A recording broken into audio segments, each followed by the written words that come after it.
পর্যন্ত মনে হয় আমার জীবনে আমি প্রতিদিন মানে পুরো 17 টাকা দেশে নামাজ পড়ি নাই।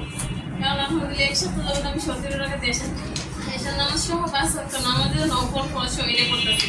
ডেলিভার 1 মাস পরে আবার পরীক্ষা দিব, আমি আপনাদেরকে দেখাবো, দেখি থাকবে না ইনশাআল্লাহ। এগুলো কিন্তু বংশগত না, বংশগত খাবার বাদ দিচ্ছি, তুমি কি বংশগত রোগ দেখা দিচ্ছে। এই বংশগত খাবার ঠিক রাখেন, মায়ের খাবার, বাবার খাবার, দাদার খাবার ঠিক রাখেন। কল্পনা করি না যে শরীরের ভিতরে অঙ্গ প্রত্যঙ্গ খাবার দিয়ে যেভাবে প্রসেসে চলে, এগুলি আমি ভাবতাম না। ভাবতাম রোগ এমনিতেই হয়, ওষুধে রোগ সারে, এরকম। এখন দেখতেছি যে খাবার দাবারের উপরেই সব কিছু। স্যারের আমার পুরোটা জীবন পরিবর্তন করে দিচ্ছে। আমি স্যারের কোনোদিন শোধ করার মতো না। তো পুরো শরীরে যে সমস্যাগুলি ছিল সবগুলি মোটামুটি আলহামদুলিল্লাহ আল্লাহর মধ্যে মানে মনে হইতেছে আমার কোনো সমস্যাই নাই। অলিম্পিক ইন্ডাস্ট্রির অনেক বড় পদে আছে, বাংলাদেশের স্বনামধন্য একটা কোম্পানি। গত 6 বছর যাবৎ প্রেশারের ওষুধ খাচ্ছি এবং পাশাপাশি প্রেশারের যে ওষুধটা আমি খাচ্ছি গত 5-6 বছর ওইটা টোটালি বন্ধ করে দিলাম। দেখা গেল যে আলটিমেটলি আমার কাছে এখন আগে ওষুধ 2 দিন না খাইলে আরেকটা টেনশন হইতো, যে ওষুধ যদি খাই না প্রেশার তো বেড়ে যাবে, মানে এই টেনশনটা হইতো ভিতরে আরেকটা কাজ করতো। কিন্তু এখন এই যে এক সপ্তাহ যখন খাচ্ছি না, আমার ভিতরে ওই টেনশনটা নাই, যেটা এই চিন্তাটা অলরেডি মাথা থেকে চলে যাচ্ছে। মানে এটা মনে হয় যে এখানে আসার পরে স্যারের এই কথাগুলি শুনে আমার মনে হয় বেশি উদ্বুদ্ধ। এখন হচ্ছে 65 কেজি ওজন কমছে, তার দেখে আলহামদুলিল্লাহ আমার অনেক ভালো লাগছে। ওয়েট ছিল 72 কেজি, উনাকে বললে আমি লিখে দিই 60 কেজি, 28 দিন টার্গেট। আপনি টার্গেট না করে পারবেন না। যে কোনো জিনিসের আগামীকাল কখনো শেষ হয় না। কালকে উঠবো, কালকে উঠবো, আজকে দেখি এখন থেকে। তাহলে আপনার এই যে শুরু করার টার্গেট লাগবে, আর আপনার টাইম ফ্রেম কয় দিয়ে করবেন। যদি করবেন কি 1 মাস পরে, 2 মাস পরে পারবেন না। আমি দুইটা বলি, একটা হচ্ছে রোগের সাথে যুদ্ধ করে বেঁচে থাকা, আর হচ্ছে খাবার দিয়ে কি বেঁচে থাকা। কোনটা সুবিধা? খাবার। আপনি খাবারটা ঠিক করেন। আপনার সবসময় একটা কথা বুঝবেন না, এই আলোচনাগুলো কি বুঝবেন না, যতটুকু বুঝবেন নিয়ে যাবেন। যখন ফরজ নামাজটা শেষ, সুন্নত নফল এগুলো অনেক সময় বাদ দিয়ে দিতাম। যেমন যে জোহরের সুন্নত মুআক্কাদা যেগুলি এগুলি পালন করতাম, আর বাকিগুলি বাদ দিতাম। আমি শুরুতে ঠিক করছি যে এখন থেকে আমি আর এক রাকাত নামাজও বাদ দিব না। এটা প্রথমে আমি মানছি যে নামাজটা সম্পূর্ণ করবো, এটা তাহলে ভালো একটা ব্যায়াম পেয়ে যায়। আমার অনেক আপনারা বলে যে মোবাইল দেখে এক্সারসাইজ করার জন্য, ওজন বাড়তেছে এই জন্য। পরে বলি যে এক্সারসাইজ তো নামাজে দেখা যায় ভালো হয়। নামাজ প্রথম ঠিক করছে। এই পর্যন্ত মনে হয় আমার জীবনে আমি প্রতিদিন মানে পুরো 17 টাকা দেশে নামাজ পড়ি নাই। কারণ আলহামদুলিল্লাহ এক সপ্তাহ যাবত আমি 17 টাকা দেশে নামাজ সহ 5 ওয়াক্ত নামাজের নফল ফরজ সহিলে করতেছি। আর আল্লাহর কাছে বলি যে আল্লাহ যেন শরীরে সুস্থ রাখে। আমি অনেক অসুস্থ, সবসময় আমি কান্নাকাটি করি যে আমি এই বয়সে এত অসুস্থ হয়ে গেছি। আরেক বলছি, বলে যে এই 30 বছর বয়সে আপনি এত অসুস্থ, বাকি জীবন কীভাবে যাইব। এরকম অনেক ডাক্তাররা শুধু আমার এরকমই বলে দেয়। আর বলে যে আমার বংশগত রোগ, আমার যেগুলি রোগ সব বংশগত রোগ, এরকম বলে যে এগুলো ঠিক হইব না, কিন্তু ওষুধ দেয়। ওষুধ দিলে খাই, কিছুদিন থাকি, এরকমই। তো এইভাবে আমার মনটা অনেক ছোট হয়ে গেছিল। এইখানের এই সন্ধান আরেকটা আপনার থেকে পাইছি, এখানে আসছি। তো এইখানে দেখে আগে ওজন, আমার ওজনটা এত বাড়তেছে, আর ডাক্তারের কাছে গেলে বলে যে আমার থাইরয়েড, এই জন্য অনেক ওজন বাড়তেছে। এটা মানে ওষুধের মাধ্যমে কমাইতে চাইতেছিলাম। ওজন কমানোর জন্য ওষুধ দিছি, কিন্তু ওজন কমতে ছিল না। তো আমি তেল বাদ দিছি, এই একসাথে চিনি খাই নাই, নামাজটা ঠিক করছি। আর ওই যে আর্লি ঘুম থেকে ওঠা, এই তাহাজ্জুদ নামাজটা যদিও বা বলার এতটাই মনে করি না, তারপর বলতেছি এখন আমি স্যার বলছে এই জন্য মানে তাহাজ্জুদ নামাজটাই একসাথে মানে বাদ দিই। মানে আমার মনে হয় এই সপ্তাহের মধ্যে আমি তেল চিনি আর এই নামাজটার বেশি দিছি, যে নামাজটা আমি এখন থেকে ঠিক মতো মানে যে নামাজটা আল্লাহ বড় একটা ব্যায়াম দিছে। আপনি 1 সপ্তাহ পালন করছেন, এইভাবে যে আপনি কয় সপ্তাহ করেন, আর কি উপকার পালন হয়েছে? বসে স্যার আমি 4 রাকাত ফরজ নামাজ পড়ি, যেরকম হাঁপায় যেতে আমার শ্বাসকষ্ট আছে। এখন নামাজ পড়তে নিলে, উঠতে নিলে দেখি যে আমার শরীরে এত হালকা লাগে। আমি আমার শাশুড়ি বলতেছি যে মা নামাজ পড়তে নিলে আমার খারাপ লাগে না, নামাজ পড়তে নিলে আমার অবশ্যই লাগে না। আগে ভাবছি যে এত বেশি নামাজ, জোহরের নামাজটা পড়তে অনেক লং টাইম সময় লাগে, আর এখন মনে হয় যে নামাজ ফ্যাটি লিভার আমি তো ধারণা করছি নাকি পাওয়া গেছে ফ্যাটি লিভার। 1 মাস পরে আবার পরীক্ষা দিব, আমি আপনাদেরকে দেখাবো, দেখি থাকবে না ইনশাআল্লাহ এই ফ্যাটি লিভারটা। এরপর আসেন এখানে যেটা পাইলাম থাইরয়েডের সমস্যা। পাওয়া গেছে নর্মে থাকে আপনার 1-2, কিন্তু পাওয়া গেছে 5.46। এটা ওষুধ খাওয়া ঠিক আছে, ওষুধ দিবে কিছু আর খাবার এটা থাকবে না। এগুলো কিন্তু বংশগত না, বংশগত খাবার বাদ দিচ্ছি, তুমি কি বংশগত রোগ দেখা দিচ্ছি। এই বংশগত খাবার ঠিক রাখেন, মায়ের খাবার, বাবার খাবার, দাদার খাবার ঠিক রাখেন। অলিম্পিক ইন্ডাস্ট্রির অনেক বড় পদে আছে বাংলাদেশের স্বনামধন্য একটা কোম্পানি। তারপরে এই প্রোগ্রামে আজকে দ্বিতীয় ওনার হাই প্রেশার আছে। আমি কাউসার মিয়া, আমি স্যার তো বললো যে আমি অলিম্পিকে আছি, একটা ফ্যাক্টরি ইনচার্জ হিসেবে আছি দায়িত্বে। অ্যাকচুয়ালি আমি একদম মাধ্যমে শোনার পরে আসলাম, আমার ওয়াইফও আসছিল, ও গতকাল ক্লাস করে গেছে। তো আমি যেটা দেখলাম যে আমি গত 6 বছর যাবৎ প্রেশার ওষুধ খাচ্ছি এবং একটাই ওষুধ খাচ্ছি, কোনো চেঞ্জ নেই। মানে ডাক্তারের সাথে কথা বলার পরে ওই একটা দিলে ডাক্তাররা চেঞ্জ করতেছে না ওটা, এবং দুটার কম্বিনেশনে বাইজুরান 520, মানে দুইটাই কম্বিনেশনে এটা। তো এটা খাচ্ছি, কিন্তু নিয়মিত খাইতে হয়। যদি আমি কোনো কারণে 2 দিন না খাই তাহলে প্রেশার দেখা গেলো 130-140 নর্মালি হয়ে যায়। তো তখন আমি ওষুধগুলি খাচ্ছি, স্যার কিছু ওষুধ দিল, ওইটাও খেলাম। পাশাপাশি প্রেশারের যে ওষুধটা আমি খাচ্ছি গত 5-6 বছর, ওইটা আমি টোটালি বন্ধ করে দিলাম। দেখা গেলো যে আলটিমেটলি আমার কাছে এখন আগে ওষুধ 2 দিন না খাইলে আরেকটা টেনশন হইতো, যে ওষুধ যদি খাই না প্রেশার তো বেড়ে যাবে, মানে এই টেনশনটা হইতো ভিতরে আরেকটা কাজ করতো। কিন্তু এখন এই যে 1 সপ্তাহ যখন খাচ্ছি না, আমার ভিতরে ওই টেনশনটা নাই যে প্রেশার কখন জানি বেড়ে যায়, মানে কখন জানি আমার আবার প্রবলেম হয় কিনা, মানে এই টেনশনটা এখন আর নাই। তো এটার জন্য ওষুধগুলি নিয়মিত মানে বন্ধ করেছি। তো এবং আমি অফিসে প্রায় একদিন পরে পরে আমার প্রেশার চেক করাই, অফিসে যে মেডিকেল ফ্যাসিলিটি আছে প্রায় চেক করাই যে ঠিক আছে কিনা, মানে ওইরকমই প্রেশার এরকম ম্যাক্সিমাম হলে 130ও হয় কোনো সময়, আবার 20ও হয়, 20ও পাচ্ছি আমি পাইছি এরকম। তো এই জন্য আমার মনে হয় নিয়মিত যদি আমি মনে হয় 50% আমি মেনটেন করতে পারতেছি না, মানে বিভিন্ন কারণে আমি মনে হয় পুরোপুরি যদি মেনটেন করতে পারি নিয়মগুলি, তাহলে মনে হয় আমার এটাও কন্ট্রোলে চলে আসবে, আশা করি আর কি। তো সবাই দোয়া করবেন যাতে মেনটেন করতে পারি, আসলে মেনটেন করাটা জরুরি। আমি এই যে 2টা ক্লাস করেছি, আমি এর আগে ক্লাসটা করেছি, আমি গত ক্লাস করতে পারিনি। তো আমার কাছে মনে হয় যে স্যার যে কথাগুলি বলতেছে এগুলি মেনটেন করাটা আমাদের জন্য মনে হয় খুব বেশি জরুরি, তাহলে এরপরে আমরা কাঙ্ক্ষিত রেজাল্ট পাবো ইনশাআল্লাহ। এখানে মাথার মাঝে সবসময় কোনো কিছু খাইতে গেলে বা করতে গেলে আগে চিন্তাটা আসে যে এটা তো মেনটেন করতে হবে, এটা তো এইভাবে করতে হবে, মানে এই জিনিসটা অলরেডি মাথায় ঢুকেছে। যে আমি যেটা সবথেকে বেশি আগে বলছিলাম যে প্রেশার ইস্যুটা, আমি কিন্তু গত যে ওটা তো খাচ্ছি না অনেকদিন যাবতেই, এবং প্রেশারও আলহামদুলিল্লাহ অনেক কন্ট্রোলে আমি গত প্রতি একদিন পরে চেক করতেছি, বাট একদম কনস্ট্যান্ট একটা লেভেলে আছে, মানে 125-30, নিজেরটা 85 থেকে 90 এর মধ্যে, মানে এটা কন্টিনিউ, এটা বেশি একটা করতেছে না। তো এটা আমার জন্য খুবই পজিটিভ ছিল, দরকার ছিল। আর যেটা আরেকটা জিনিস হলো যে টেনশন, টেস্ট, বিভিন্ন ইস্যুর ব্যাপারটা, যেটা এটাও এখন অনেকটাই আমার মনে হয় কমে যাচ্ছে, মানে এই যে এটা করবো না বা এই চিন্তাটা অলরেডি মাথা থেকে চলে যাচ্ছে, মানে এটা মনে হয় যে এখানে আসার পরে স্যারের এই কথাগুলি শুনেই আমার মনে হয় বেশি উদ্বুদ্ধ আমি হয়েছি এবং ভালো লাগতেছে। এগুলি আমি যে আগে পেটে সমস্যা ছিল, ওই যে আপনার মতো আমাদের গ্যাসের সমস্যা সব সময়, আপনার ওই যে চুনা ঢেকুরাছেন একটা, ওই ঢেকুরাতে সবসময় খাবার খেলি, এই জন্য আমি খাবারই খাইতে যেতাম না, কিন্তু আমার ওজন সবসময় বাড়তে থাকতো। ওই যে থাইরয়েড, নানান সমস্যা, বিভিন্ন সমস্যা, একদম আমি অস্থির হয়ে গেছিলাম, মনে হইতেছে যে কোনো ওষুধে আমার ধরতেছে না। যে অল্প বয়সে সারা কত মাস বলছেন যে আপনি 30-এ বুড়ি হয়ে গেছেন, মানে আমার এত রোগ।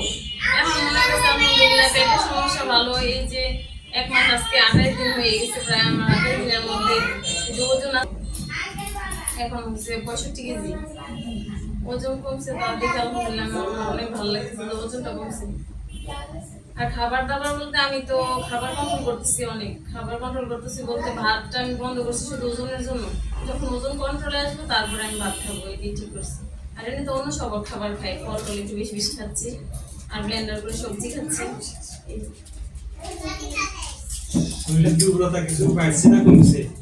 আচ্ছা, শরীর আলহামদুলিল্লাহ ভালো আছে। আগে তুমি বলছিল আগে তো আমার সব কাজে অলসতা আমি লাগতো, আর এখন তো দিনের ঘুম ছাড়ছি, আগে তো দিনে ঘুমাইতাম সবসময়। এই রোগগুলা কিন্তু অনেক, এটা মেশিনে কি হতে পারে না, সম্ভব না, এত মেশিন পৃথিবীতে আবিষ্কার কি হয়নি। এখন আমরা বলি সুন্নাহ ধরলে আপনার ওষুধ কমে যাবে 10টা থেকে 5টা, 5টা থেকে 3টা, আস্তে আস্তে ওষুধ একটাতে আসবে। আবার একসময় কি ওষুধ কি নাই হয়ে যাবে।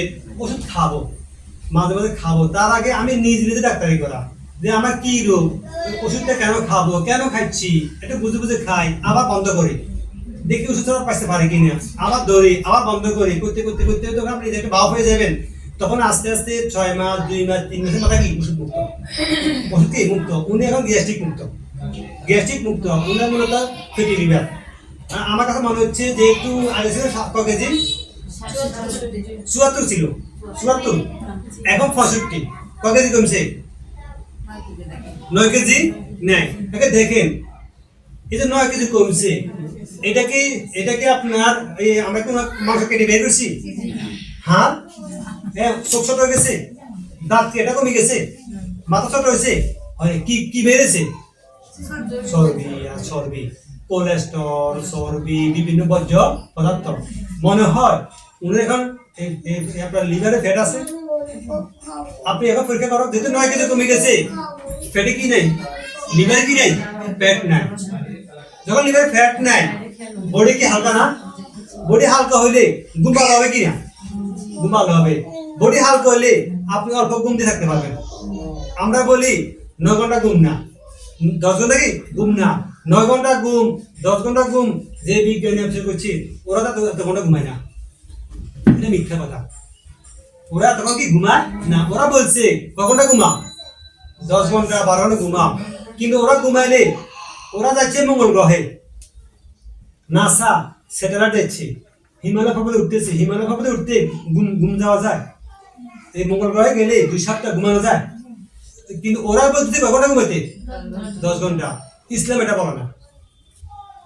ইসলাম এটা বললে তাই কখন, এসরা কখন, সংসার কখন, দিনের কাজ কখন করবেন আপনি? মূলত ঘুম হচ্ছে অল্প, বডি হালকা, অল্প ঘুমাইলে কি উনি এটাও এখন প্র্যাকটিস করতেছে। এখন কি প্র্যাকটিস করতেছে, 9 কেজি কমছে মানে কি আপনার ফ্যাটি লিভার এখন কি আর নেই। স্যার বলছিলেন 1 মাস 28 দিনে 10 কেজি কমাইতে হবে। হ্যাঁ বলছেন 28 দিন, এখন কি কত হয়েছে আপনার? আজকে তো 28 দিন। 28 দিনে ঠিক 9 কেজি কমছে। আসসালামু আলাইকুম। না, আমি যেটা বলতেছিলাম যে খাবার দাবার নিয়ে, ওই যে বাইকে যখন বলতেছিল যে অনেকে অনেক কথা বলবে এরকম, তো আমি এখানে আসার পরে আমার ওয়াইফ আসছিলেন, তো বাসায় মোটামুটি মেনটেন করার চেষ্টা করা হচ্ছে আর কি, এখনো পুরোপুরি যেতে পারিনি। তাহলে আমার মা আসছে গ্রাম থেকে, তো এসে দেখতেছে এগুলি, দেখো মার তো ভালো লাগতেছে না। মানে ওনার কথা, ওনার খাবার দাবার নিয়ে সমস্যা নাই, কিন্তু আমরা যে এগুলো মেনটেন করতেছি এটা ওনার মানে পছন্দনীয় না। তো মা আমার কিছু বলে না, বাট আমার ওয়াইফকে বলতেছে দেখো তুমি আমার ছেলেটাকে কষ্ট দিও না, ছেলেটাকে কষ্ট দিও না, খাবার দিয়ে কষ্ট দিও না, করতেছে। তো যাচ্ছি এরকমই হচ্ছে। তো এখন মা আবার 1 মাস মতো ছিল, আবার গ্রামে গেছে। তো গ্রাম থেকে মা দাদা ফোন দেয়, কি বা করছো, কি করছো, দেখো তোমার বারবার বলতেছে তুমি কিন্তু আমার ছেলেটাকে কষ্ট দিও। এই কথা বলে খাবারটা নিয়ে। তো আসলে দেখলাম যে যেটা স্যার বলতেছিলেন যে আসলে খাবার কন্ট্রোল করাটা এমনি অনেক কষ্ট হয়, তারপরেও কিন্তু খুব ইম্পর্টেন্ট আমাদের জন্য। আমি আমি আমি আমার তো একটা প্রবলেম ছিল যে হাই প্রেশার ছিল, এটা স্যার আমাকে বললো যে আপনি ওষুধ খায় না, তো আমি ওষুধ খাওয়া বন্ধই করে দিচ্ছি 15 দিন। প্রেশারটাকে আপনি ড্রাইভিং করা নিজে নিজে লাইফ দিয়া, আর মেন্টাল রিল্যাক্সেশন, যে নিউরাল পাথওয়েগুলো ঠিক করা, এটা করতে যাইয়া এই সমাজটা তো এখন এলোমেলো। এই সমাজ কি এলোমেলো, শুধু খাবার খাবার খাবার খাবার খাবার, যত প্রকার যত রকমের শুধু কি খাবারের আয়োজন। আচ্ছা শুক্রবার না, দেখেন বাজার বাজার, এই যে এই বিষয়গুলা উনি কিন্তু 15 দিন কি একেবারে সুস্থ। উনি কিন্তু দেশের বাইরে কোথায় গেছিলেন? থাইল্যান্ডে কতদিন ছিলেন? ওদের আজকে ঘটনা বলি, আমি আমার ব্যক্তিগত ঘটনা বলি। সকালে বাসায় মাছ ছিল, শুক্রবারে আমাদের একটু ভালো আয়োজন হয়। ভালো বলতে কি বাচ্চারা আছে, মাংস খাবার যায়, খাবো না কেন, আল্লাহ বলছে খাইতে, রাতুলে খাইছি, খাবো। শুক্রবার রান্না করছি খাসির মাংস আর মাছ ছিল। এখন আমি মাছ খেয়ে ফেলছি সকালে, পান্তা ভাত, আলু ভর্তা আর কি মাছ যখন খাইছি, খাওয়ার পরে এখন আবার আমার ওয়াইফে শীতের পিঠা বানাইছে, বাচ্চারা খাইছে, এদিকে মাংস পাতি মুস্তফাতুর মধ্যে গ্রান এসেছে নাকি সমস্যা গ্রান মুস্তফাতু মারা গেছে কি গ্রান ঢুকছে আর কি জীবিত হয়ে গেছে ওদের বাচ্চা দেখলে একটা দেখতেছে একটা ওরা কি গ্রান ঢুকতেছে লোক সামলানো যায় তখন হাদিস মনে করছি আল্লাহ রাসূল কি খাই নাই মাছের গোশত খাই না বিশ্বাস করো আমি আধা ঘন্টা পর্যন্ত শুধু এই হাদিস দিয়ে কি করছি খাই নাই খাবো না এটা সুন্নাহ এটা কি সুন্নাহ আমাকে জীবনে প্রেসার ওষুধ লাগবে আমি প্রেসার বুঝি না কি জিনিস কোরিয়াতে আমার একটা প্রোগ্রাম ছিল এক জায়গায় 2002 সালে 2002 সাল আজ থেকে 22 বছর কি আগে আমার হাই প্রেসার ছিল প্রেসারের কারণে আমাকে ঢুকে দেয় নাই ওই অনুষ্ঠানে সবাইকে কি মেপে ঢুকাচ্ছে ওরা এত ইয়ে জাতি মানে সচেতন এখন কাছে কি প্রেসার বেশি ঢুকতে কি দেয় নাই আমি সে মানুষ এখন আমার প্রেসার কি নেই তার মানে আপনার এই শূন্য মেডিসিন নেন কিন্তু আপনি যদি আমি শুনে না বুঝতাম তাহলে খাসিও খেতাম মাছও খাইছি সব খাইতাম হবে না এখন হুজুরকে দাওয়াত দিয়েছে ওয়াইজিন কত রকমের খানা তৈরি করা যায় হাদিস কোথায় সুন্নাহ কোথায় আপনি কিসের ওয়াজ করতেছেন মানে একটু কি লাগে নিজের কাছে কষ্ট লাগে আমরা সবাই ঠিক হয়ে গেলে কি আর লাগবে না এখন উনি কাছে কি গরুর মাংস উনি প্রেসার রোগী প্রেসার কি রোগী উনি তো একটু বুঝতো আমার ক্ষতি হবে আমি খাবো না দেখি না করতে করতে 6 মাস পরে উনার প্রেসারটা উনার রক্তনালী উনার ব্লাড উনার হার্ট এটা আপনার কি একটা কম্বিনেশন হবে এটা অ্যালাইনমেন্ট হবে আর প্রেসার এরপর খাস কিন্তু এখনো কিসে আছে উনি আছে ট্রায়ালে ওই ট্রায়াল ব্রেক করছে ব্রেক করাতে কি আবার হ্যাঁ সামনে আর হবে ইনশাআল্লাহ হবে না হ্যাঁ আর উনার মা সিং দিত কি খেয়েছে সবাই নাকি সবাই শুনেন হ্যাঁ ওরা তো ওদেরকে আমরা ভুলে দিচ্ছি তাদেরকে আমাদের মা গুলা বাবা গুলা ফান্তাবাদ থেকে বড় হয়েছে না কিন্তু এখন ফান্তাবাদ দেন খাবে না ওদেরকে ভয় লাগা দিয়েছি এই সমাজে আপনি খাচ্ছেন আপনার 14 গোষ্ঠী গেছে আর আমি কে 16 গোষ্ঠী আমি কেন অসুবিধা কি অসুবিধা আছে কিন্তু কি লাগাচ্ছে ভয় এখন ওরাও খায় না আমারও খেতে হবে না এখন খাচ্ছে ভালো জিনিস খেয়ে কি হচ্ছিস মোটা না আপনার উনি এখন স্ট্রং হচ্ছে বডি প্রোডাক্টিভিটি বেড়ে যাচ্ছে কার্যক্ষমতা ঘুম কমে যাচ্ছে বডি স্টিচি হচ্ছে প্লাস্টিকের মতো কিন্তু কি সমাজ কি মনে করতেছে মায়া মনে করতেছে এই মনে করাটা কি স্বাভাবিক এই মনে করাটাই কি সবচেয়ে সঠিক আপনি কি সঠিক লাইনে আছেন তো এই সবার জীবনে হবে হ্যাঁ স্ট্রং থাকবেন একসময় মা বলবেন না বাচ্চা এখন ঠিক আছে ডাক্তার কাছে যাওয়া লাগে না ওষুধ ছেড়ে দিয়েছে ওষুধ কি ছেড়ে দিয়েছে এখন তার কার্যক্ষমতা বেড়ে গেছে তার এখন সব ঠিক আছে তো খুশি হবে না খুশি হবে আপনি যদি মনে করেন মাকে বুঝে মা আমি তো গত 1 বছরে ওষুধ খাইনি ডাক্তার লাগে নাই আমার ওয়াইফে ডাক্তার লাগে নাই আমার লাগে নাই তখন মা অবশ্যই খুশি হবে এবং মা বলবে তোমরা কি খেয়েছো আমাকে দাওয়াত দাও সালাম আসসালামু আলাইকুম ওয়া রাহমাতুল্লাহি ওয়া বারাকাতুহু আমি বর্তমানে আলহামদুলিল্লাহ আল্লাহর রহমতে অনেক ভালো আছি আমি স্যারের কাছ থেকে আজকে 2 মাস যাবত এখানে আসছি মূলত পুরো শরীরে যে সমস্যাগুলি ছিল সবগুলি মোটামুটি আলহামদুলিল্লাহ আল্লাহর রহমতে মানে মনে হইতেছে আমার কোনো সমস্যাই নাই স্যারের কথা শোনার পর মনে হয় যে দুনিয়ার এই কষ্ট তো কোনো কষ্টই না আমি আখিরাতের সুখের সন্ধানে আছি কিন্তু এখন ধ্যান ধারণা আমার এত দিনের ভিতরে অনেক ইসলামের দাওয়াত দিত কিন্তু স্যারের কথা থেকে আমি সবচেয়ে বেশি ফোকাস পাইছি কোরআনের মানে এখন কোরআন পড়লে কোরআনের মানে আমি কোরআন সহি করছি অনেক আগেই স্যারের আমার পুরোটা জীবন পরিবর্তন করে দিচ্ছে আমি স্যারের কোনোদিন শোধ করার মতো না স্যারের সামনে বলতেছি না বাসায় আবার স্যারে বলে দেয় এই স্যারে কিছু সিন দেখায় না মাঝে মধ্যে হাসির এটি মনে করে আমি এত হাসি আমার মনে আমার এমনি হাড় পালিয়ে দেবো